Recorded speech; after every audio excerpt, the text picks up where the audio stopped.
আনন্দবাজার পত্রিকা একটা রিপোর্ট করেছে যে কেন এত নেতিবাচক কথা বলেন। শান্তি প্রস্তাব নিয়ে হামাসের প্রতিক্রিয়ার পর নেতানিয়াহুকে ধমক ট্রাম্পের। ট্রাম্প কি সত্যি সত্যি নেতানিয়াহুকে ধমক দিয়েছেন, এরকম একটা প্রশ্ন। তবে আহ, এটা হয়তো কারণ আংশিক প্রস্তাব যখন মেনেছে তখন উচ্ছ্বসিত হয়েছে ট্রাম্প এবং এটাকে বলেছে যে এটা অত্যন্ত আহ, মানে শুভ উদ্যোগ, আয়োজন, যে হামাস মেনে নিয়েছে এবং কয়েকটা পয়েন্টে আলোচনা।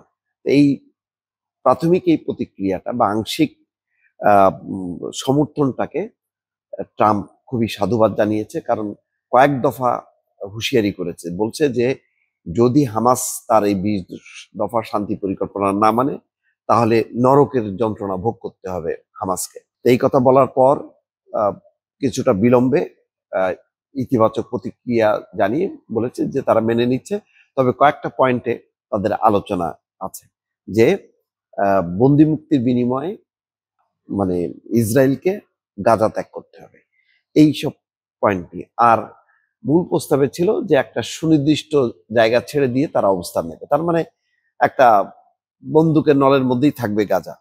এই পয়েন্ট নিয়ে আহ, আপত্তি হচ্ছে হামাসের। যাই হোক, কিন্তু আহ, যেহেতু ট্রাম্পের প্রস্তাবটা মেনে নিয়েছে, সুতরাং হামাস ট্রাম্প এটাকে খুবই বিজয় হিসেবে দেখেছে এবং উচ্ছ্বাস প্রকাশ করেছে।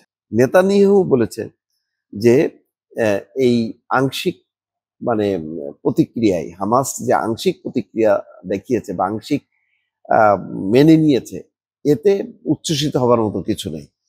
এই কথা বলাতে ট্রাম্প মহাবিরক্ত হয়েছে এবং আম, তিনি বলেছেন নেতানিয়াহুকে, আমি জানি না আপনি সবসময় কেন এত নেতিবাচক কথা বলেন, এটা এক প্রকার জয়, তা গ্রহণ করুন, এটা গ্রহণ করার জন্য বলতেছে।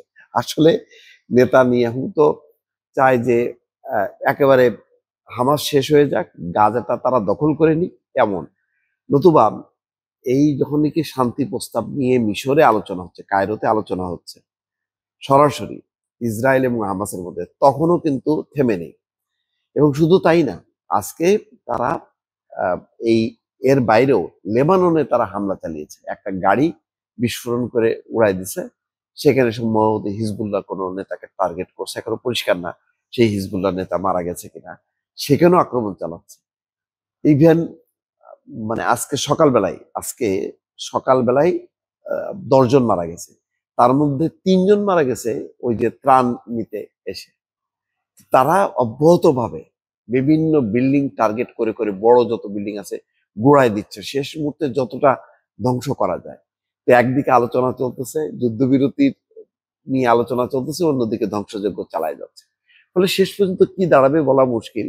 ওই মাঝে মধ্যে ট্রাম্প একটু ধমক টমক মারে নেতানিয়াহুকে, এটা বলে দেখানোর চেষ্টা করে যে ট্রাম্প যে সে নিউট্রাল।